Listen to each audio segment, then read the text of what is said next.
Daytime with Aston Avery. Now all the show is about is being fabulous, Absolutely as they say fabulous. there. But joining me right now, my regular contributor, Stephen Smith, who joins me. So, Stephen, hello, and what a fabulous day. Who doesn't like a bit of ab-fab? Oh, who doesn't like a bit of ab-fab? I've got guests on today that I have to go that extra mile because they're absolutely fabulous. So I was trying to get your mum on, but sadly she can't. So it's other commitments, of course. I know, so a shout out to someone else that's absolutely fabulous, your mum. Of course. And that being said here, what makes someone fabulous, Stephen? One that goes that extra mile, that does everything they're supposed to do, but they just go that extra bit where they stand out, maybe they help people, maybe they do something different in the world, and it makes a change. So that makes them absolutely fabulous to me. And obviously, as you mentioned, parents are fabulous as well here, Stephen, of course, on that front there. And speaking of parents, we've got a mum who's also a nan, but also called in all the way from sunny Dubai, and that's Marieanne Nanson who joins us. So, morning, Marieanne, or it might be afternoon over in Dubai. So, what's it like over in Dubai today? It's very hot and very humid, Aston, and it'll be this way till about October. So it's pretty brutal. It's a bit like when you're in England and it's cold and wet. You just don't want to go out. It doesn't look very sunny, does it, Aston? Well, that's because that's my living room wall. Oh, is it? Oh, trick. And look, Marieanne, last time we had you on. Yeah, I tried to get the window in the background, but it's right. Marieanne, last time we had you on, it was to talk about business and ideas, but so many people wanted to know more about you. And one of the things you said that I had so many comments from, not just women, as one of the things you're proudest about your life is how your kids turned out to be great parents. What makes them stand out as great parents?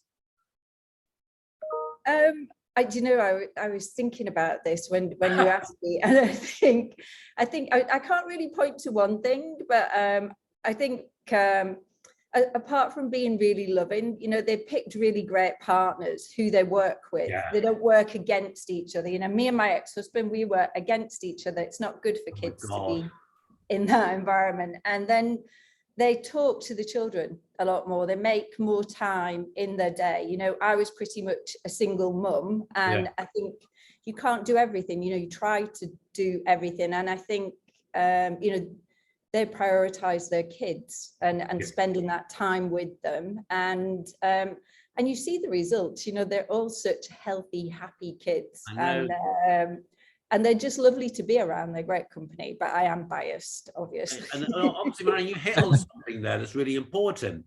To grow up in an environment that's happy and loving rather than World War II. Is so a lot of it single parents, LGBT parents. Oh God, it's not a healthy environment, And for goodness sake, have you seen some of the environments that kids have to grow up in when they're constantly battling against each other? It's not good for kids, is it?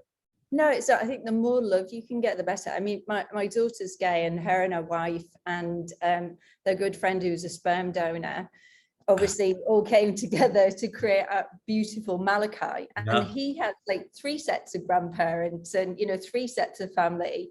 And I just think, you can't get enough love. I know, you're so right. So that being said here, Marieanne, obviously you've mentioned your daughter Samantha and her wife Rachel there. They've written and directed a hugely successful BBC podcast. Can you tell us a bit about this podcast that they've actually written and directed here? Yeah, sure. It's fabulous. I'd encourage anyone to listen to it who really likes kind of horror, great stories, great acting. It's about how our modern day neuroses become monsters that haunt us. And it's a linked series of stories. There's 8 in the set. And the BBC are now looking at whether they're going to produce it into a TV show. They've already been commissioned for a series 2 for anybody who's a fan of the series, because it was #1 in the podcast charts for quite a time.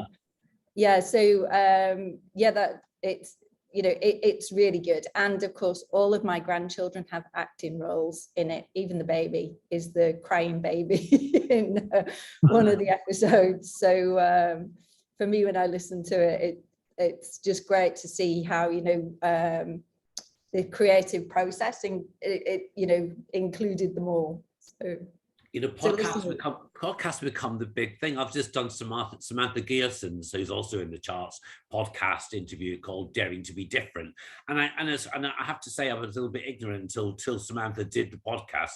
But it's so popular, these podcasts now. You can listen to them in your car, all over. It's a bit like listening to, you know, the old days on Radio 4 when you had Play for the Day. Yeah. I mean, it's so cool. I absolutely love it. But you know, one of the things I'm going to ask you is that you support the arts enormously. Did you never think at one point when you were a kid of going into acting or doing something like that yourself? I don't think it was really an option. I mean, I love art, and you know, I write very bad poetry, and only for my own reading. But I think when I was younger, people were discouraged from going into the arts. It wasn't seen as like a proper job. Yeah. And I think when my daughter went to art college, I made her do kind of history and geography A level as well, because I was like, well, you know, you might need to fall back on these other A levels. So I think now art is much more encouraged, it's much more recognized, but still it's difficult to make a living as an artist. You know, I think art is still an undervalued trait, and because it's somebody's passion, people tend to sell themselves cheap. You know, they do a lot of things for free to prove what they can do, or you know, they work for quite low rates, and there's not a lot of opportunities out there. So I think probably if I was going to get involved in the arts, it would be as an agent, put the business and help them to negotiate better. And you're so right there, because when people come out of the arts, they're asked to do things, you know, to show their work for free, but sometimes it never stops. If you don't have a tough agent there working for you, it could never end, like you said. But you're right. Back in the day, it was definitely not encouraged at school to go into the arts, was it? It was like, Yeah, it was. Just. And I wonder why, you know, when you look back, because like, look at the pandemic and we all turned to art, didn't we? You know, if it wasn't for artists, what would we have done all those days, sat in our living rooms, you know? Well, you know, what's fascinating, Marieanne, is I was talking to a book agent and she was telling me that normally there's quite a few books waiting to go, but during the pandemic, as we know that 9% of the population wants to write a book, but actually only 1% ever gets around to it. But apparently 2% got around during the pandemic. So there are books backed up waiting to be published. There'll be a lot of new people out there doing it because they actually found the time to do it. Wow, as long as it's not about the pandemic, I don't want to know about that again. Now, staying on the family connection here, Marieanne, as well, obviously your son John, he's talented in construction, a different form here. So what such different fields there? And how do you balance becoming a hugely successful businesswoman as you are and home life here?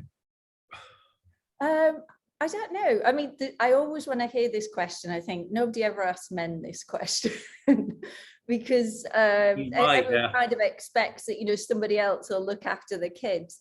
And, you know, the truth is, as a single parent as well, for most of my kids growing up time, I'm not so sure I was great at balancing. It was just something of a crazy juggling act. And you know, you just have to sometimes prioritize work, sometimes prioritize home, you know.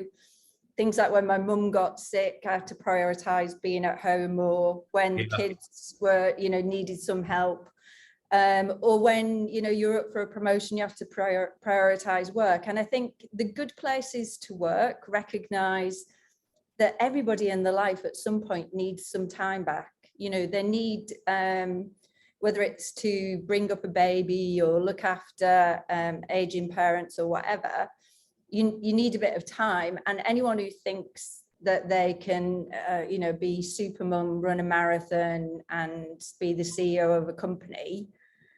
I know there are people who do that stuff. I wonder how well they feel they do all of it and how involved they feel in all of it. Because I think I definitely miss some of the time with my children that if you go back with an older, wiser head, probably would have made some different choices.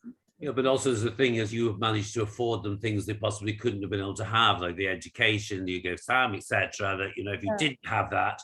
But it's funny enough, you mentioned that so many of these super mums that you see, you know, she has 6 children and she runs a CEO of a company. She has 3 nannies as well. Don't mention that sometimes. It's not like you can take the 6 kids to work, is it? It's curious you asked that question about men. And I think you're right, they don't ask men how they juggle family life, because it's not traditional. And also, I'm not too sure they'd be as good as women sometimes. They'll probably leave the baby on the bus. That being said, here on Marieanne as well, I'm being not only a parent but a nan as well. So, what do you do with grandchildren when they visit Dubai? And can you recommend anything for our listeners taking their kids out to Dubai? Oh, well, my grandkids love Dubai because it's a child-friendly place. And when they come, the weather is perfect. It's like hot and sunny. It gets them out of the UK. But my eldest 2 grandchildren, Layla and Henry, they have been to Dubai so many times now that they've kind of done all of the big sites. And so they come with their own agenda. My granddaughter, who was 13, she came recently, it was her birthday, you know, like she designs what she wants to do for her birthday and who's going, and she told me she's coming back for her 16th birthday, so I can't leave Dubai before she's 16. But the kind of things that we would do maybe now is we pick out our favorite water park, or we'd you know, we might go out on the boat, or we do a bit of hiking in the desert, or we go and see things like the Arabian tea houses that maybe if you're going as a tourist wouldn't be the first things on your list, you know, because what's the Arabian tea room? Sorry, what are the Arabian tea rooms? What are they? So there's a lot of places where you can go and have more traditional Arabic food, especially down in Deira, near where all the souks are and the creek is. You can go on a trip down the creek in a dhow and you can visit the different souks. And there's my favorite one is actually called the Arabic Tea House. And you get things like an Egyptian breakfast or an Emirati breakfast and very nice dates and tahini and stuff. So yeah, it's a different vibe to the glitzy, polished version of Dubai. Well, I always love that more. But listen, you know, Ash and I were just saying, you know, we can't look down on social media without seeing somebody moving to Dubai. Yeah, it's so hot now. Everybody is saying to me, "Oh, how can you get a job in Dubai?" Yeah. I think, you know, it's probably kind of post-Brexit, post-inflation. Everyone's thinking, might as well try something different. A lot of people move into Dubai, I think, and I was guilty of this. You kind of expect it'll be like Europe, and it's not a bit like Europe. You know, it's very child-friendly, safe, lovely place to work, but, you know, you can't do anything until you've got your Emirates ID. Even then, the paperwork you need to do anything is a nightmare. That, you know, they've done a lot to make it smarter, but it still is, it's quite a trial and tribulation to open a bank account, find an apartment. And after the first 6 months, you probably will hate the place. But then I think, you know, you have to be prepared for that. It's not all going to be brunches and glitzy Instagram poses, even though the rest of the world might think that's the life that you're living. Work is longer hours in Dubai, and you have to make an effort to make friends. It's like when you work anywhere new. But the good thing about Dubai is lots of people move through for like 2-3 years and go back home. So people are used to making new friends. You know, you don't come into established groups of friends that have known each other all their life. You know, if you get yourself along to a yoga class or, you know, one of the meetups, then you'll probably make some friends. And you have to be able to drive over there, I presume, because it's not like Europe where you can walk along the pavements, is it? Yeah, you do have to drive it, but it's a bit of a mix of Italy meets India, Egypt on the driving front. So you do have to be prepared that all bets are off. Indicating is a sign of weakness, and It's like use your horn a lot. Marieanne, one of the things that's also been in the press quite a bit is obviously the LGBTQ. I mean, I know you're a huge ally, but Dubai, it's illegal to be gay over there, and it's not LGBTQ friendly. What would you say to people that are worried about coming over if they're gay or? I mean, like anywhere in the world, there are big communities. You know, it's not that there are no gay or lesbian people in the Middle East. Yeah. I think the thing I would say is if somebody is really worried, then, you know, you're probably better off not to come.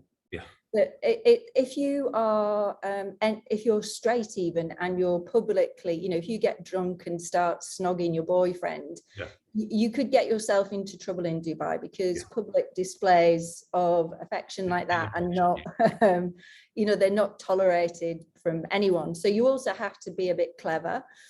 But also, I think, even though there is the rules and there is the acceptance of the population, I personally have never known any of my gay friends here to be, you know, treated disrespectfully or get into any kind of trouble for living with their partners here. In fact, in some respects, it's easier to live with a same-sex partner than to live with a partner.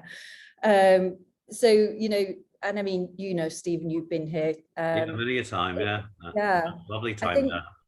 Yeah, but I think, you know, people are a little bit cautious, and I think, you know, you're not be a little bit more careful overnight. You know, you can't be down the street with a flag any day soon, but you're more than happy, more than accepted. And also, you're right, some hotels won't accept couples if they're not married, will they? No, and some apartments, you know, people. I know a friend who got married to come here because she was frightened of living with her boyfriend of 10 years here in Dubai. So ironically, they've not actually lived together. He came here because he stayed in England. But yeah, so it's not like London, you know. It's you're just going to be safe. You're going to be. I mean, I always think you should respect the country's rules if you're going to travel there. Not arrive and try and change them in 2 minutes. You're not going to. You're not making a difference. And you can't sunbathe topless. It's not Ibiza. You can't. You just have to. You know. But you know, protocol. Read about where you're going beforehand. I will say to people, and learn about their rules and regulations, because they could differ, and you could get into trouble. But you know, but on the brighter side, it is a really fun place. Some of the best parties I've ever been to have been in Dubai, and certainly it was LGBTQ friendly among those, as I say, just like your usual things. Now, that being said here, Marieanne, is that obviously it can be fun doing that, obviously, when you're not busy and that. So is there anything you do for fun when you're not busy? Oh, yeah, lots of things. Well, when I'm also not recovering from knee surgery, because at the moment I'm around on crutches. You look great. Pardon? You look great. Oh, really? Yeah. It's because I've not been outside for weeks. You see, I've not got any sun damage. So no, I love the outdoors. Actually, I love like hiking, running, swimming. I live in an apartment that's on the marina next to my boat. I like to take the boats out. I mean, I do like the odd brunch, but the worst thing you can do when you come to Dubai is settle into the brunch culture, because then you put like 10 kilos on in 6 months, and you have another problem to solve. But yeah, really, it's a great place for exploring as well. You know, it's quite close to 2 hours to India, 2 hours to Sri Lanka. You know, you can get to a lot of places from here as well. So. Marieanne, I think it's worth, since you've touched on it, just to explain what the brunch culture is, because until you come to Dubai, you can't quite believe what you're seeing. Yeah, so I think it started traditionally on Fridays when when the local people were at prayers, there was you know, a brunch business effectively started up, where, you know, people would go at 11, 12 for brunch, and because alcohol was quite expensive in the region, they would develop a one price for as much as you can drink for like 3 or 4 hours. It tends to be actually quite good value for money to go out, have, you know, good food, drink, take a big group of friends with you. Then there are lots of bars that do after brunch parties. Of course, what you find when you have as much as you can drink, and maybe it's champagne, which is very easy to drink, you know, that people drink a lot more than they intended to drink. So I always laugh when people say, oh, but you can't get a drink in Dubai. But for that type of person, I don't want them to know about the brunch culture. Because there, you know, it's fun to do for birthdays and things, but it's not a very healthy thing to do. In fact, if you research it, they used to do things like ladies' nights, where ladies, in fact, they do quite a few of them, still not as many, where women can go and drink for free. So if you're a group of girls going to Dubai for a holiday, just you know, Google the ladies' nights, because if you've not got a lot of money to spend, you can certainly save yourself some money if you do that. I think also it's important to point there that we're creating so the ladies all arrived, and then the paying men arrived knowing they were a bit drunk. So Yeah, there was a reason for it. We're running out of time, sadly. We'd like to have you a lot longer. We're just going to, you're a big art buyer. I know I actually love art, and there's been a lot of talk about NFT and crypto art. Would you buy a piece of NFT? Well, you see, I like physical art. I like, you know, things that I can put on the wall. I especially like new artists who've got something to say, you know, and street art. So for me, NFT, I can see that it's a good way for artists to make money out of what they create, because you never know if your artwork might get picked up to be used on branding somewhere, and, you know, it becomes worth more money, etc. But it's quite difficult for an investor to get that money back in the short term, for sure, or even to be, you know, to work out if they paid the right value for it. So I think I personally think it's something that will grow. But if I was going to invest in it, then it would have to be with, you know, an artist who was already known. Where you would know that you would get, you know, the value for it, where you. Well, it's worse. What's the sound gone? It's internet connection there, Stephen. I think our end. So that's so. We're going to have to say bye-bye to Marieanne. Marieanne, thank you. She's back. Oh, Marieanne, you froze there, I think. Oh, sorry. So I'm just going to say we're running out of time, so we're going to have to say goodbye to you, and thank you for being absolutely fabulous. You're frozen again. So thank you, Marieanne. Thank goodness it was at the end of the show rather than thank you, Marieanne.